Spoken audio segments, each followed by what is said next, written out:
ये देखते हैं एक प्रश्न। आकृति में एबीसी त्रिज्या 14 सेंटीमीटर वाले एक वृत्त का चतुर्थांश है तथा बीसी को व्यास मानकर एक अर्धवृत्त खींचा गया है।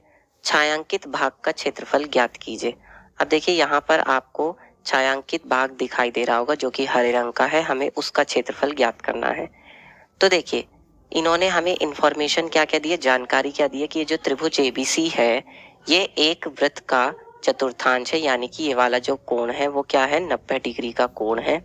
ठीक है, और हमें एक बीसी को व्यास मानकर, इस बीसी को व्यास मानकर एक वृत्त खींचा गया है। अगर इसको इस तरह से पूरा कर दिया जाए, ठीक है, तो ये देखिए ये एक वृत्त बन जाएगा। ठीक है, ये ठीक है। तो अब हमें करना क्या है कि BC को व्यास मानकर एक वृत्त खींचा गया, तो छायांकित भाग का क्षेत्रफल हमें ज्ञात करना है। ये जो हरे रंग का क्षेत्रफल है इसका हमें क्षेत्रफल ज्ञात करना है। तो ये क्षेत्रफल कैसे निकलेगा? अगर मैं अर्धवृत्त का क्षेत्रफल निकालूं, देखिए मैं आपको लाल रंग से दिखाऊंगा। अगर मैं B से, देखिए इतना जो मैं लाल रंग से आपको दिखा रहा हूं, अगर मैं इतना क्षेत्रफल निकाल कर उसमें से अगर मैं ये क्षेत्रफल घटा दूंगा, ठीक है, तो मुझे छायांकित भाग का क्षेत्रफल मिल जाएगा। और ये भाग जो मैं लाल रंग से दिखा रहा हूँ ये कुछ और नहीं, ये बल्कि क्या है, वृत्तखंड है जिसका हमें चतुर्थांश दिया गया है। तो हम क्या करेंगे, सबसे पहले वृत्तखंड का क्षेत्रफल निकालेंगे। अब वृत्तखंड का क्षेत्रफल क्या होगा, वृत्तखंड का क्षेत्रफल होगा, और वो वृत्तखंड कौन सा है, वो वृत्तखंड है BQCB। इसको हम लिखेंगे BQCB, वृत्तखंड का क्षेत्रफल। तो ये कैसे निकलेगा, ये निकलेगा त्रिज्यखंड का क्षेत्रफल। और त्रिज्यखंड कौन सा है यहाँ पे, त्रिज्यखंड देखिए AB और Q और ABC है, ABC इस तरह से जो बन रहा है ये त्रिज्यखंड ABC का क्षेत्रफल, उसमें से हम क्या करेंगे, उसमें से हम घटा देंगे इस त्रिभुज का क्षेत्रफल में से हम घटा देंगे त्रिज्यखंड का ABC का क्षेत्रफल माइनस त्रिभुज ABC का क्षेत्रफल। इस तरह से तो हमें वृत्तखंड का क्षेत्रफल मिलेगा। तो त्रिज्यखंड के क्षेत्रफल का सूत्र होता है पाई r स्क्वायर थीटा बटे में 360।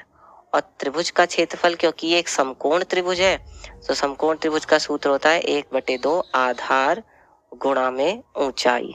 ठीक है, तो यहाँ से ये कितना मिल जाएगा, ये मिल जाएगा, देखिए पाई का मान 22/7 और r का मान कितना है, यहाँ पर उन्होंने खुद ही कहा है 14 सेंटीमीटर, तो ये हो जाएगा 14 गुणा में 14।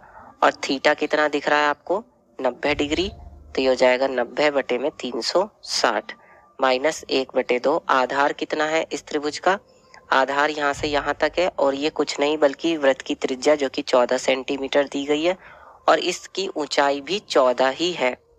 ठीक है, तो ये यहाँ से कितना आ जाएगा, सरल करने पर देखिए ये हो जाएगा 7 से 14 कट जाएगा 2 बार में, फिर इसी तरह से 2 से 14 कट जाएगा 7 बार में, तो यह जाएगा 22 गुणा 14 दूनी 28, और 90 से 360 कट जाएगा 4 बार में, तो ठीक है, और बटे में 4 आ जाएगा, और ये यहाँ से आ जाएगा 14 सत्ते कितने होते हैं, 14 सत्ते 14 पंजे 70, 14 छिंग 84, 14 सत्ते 91, तो ये 4 से ये कट जाएगा, क्या आ जाएगा यहाँ पे 11, और ये आ जाएगा 2, क्योंकि 11 दूनी 22 और 2 दूनी 4, फिर 2 से 14 भी कट जाएगा, 28 कट जाएगा 14 बार में, तो 14 दोनों में से कॉमन आ जाएगा, 11 माइनस का 7, तो ये कितना हो जाएगा 14, और 11 में से 7 गया तो आ गया आपका 6।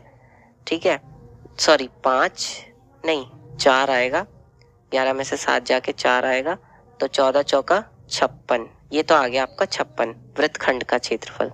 ठीक है, तो इसके बाद क्या होगा, इसको मैं ठीक से लिख देता हूँ, ये 14 चौका 56 है। ठीक, ये तो आ गया वृत्तखंड का क्षेत्रफल। और अब मुझे क्या करना है, मुझे छायांकित भाग का क्षेत्रफल निकालना है। तो छायांकित भाग, ठीक है, छायांकित भाग का क्षेत्रफल क्या हो जाएगा, वो हो जाएगा छायांकित भाग का क्षेत्रफल अर्धवृत्त का क्षेत्रफल, अर्धवृत्त का क्षेत्रफल, उसमें से हम घटा देंगे वृत्त वृत्तखंड का क्षेत्रफल। ठीक है, तो अर्धवृत्त के क्षेत्रफल का क्या सूत्र होता है? पाई आर स्क्वायर बटे में 2, क्योंकि पाई आर स्क्वायर तो पूरे वृत्त का होता है। वृत्तखंड का क्षेत्रफल हमने निकाल लिया 56।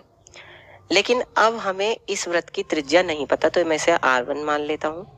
इस वृत्त की त्रिज्या हमें नहीं पता है, जो ये अर्धवृत्त बना हुआ है यहाँ पे, तो लेकिन इसका व्यास हमें क्या दिया हुआ है? BC। तो BC व्यास क्या होगा? देखिए, अब BC हमें निकालना पड़ेगा, तो हमें त्रिज्या पता चल जाएगी। ये 14 है, ये 14 है और ये एक समकोण त्रिभुज है, तो क्या हम BC नहीं निकाल सकते? BC को हम निकाल सकते हैं क्या मानकर? समकोण त्रिभुज है, तो हम निकालेंगे BC का स्क्वायर। हम यहाँ लिख सकते हैं त्रिभुज ABC में क्या हो जाएगा? BC का स्क्वायर बराबर होगा AB का स्क्वायर प्लस AC का स्क्वायर।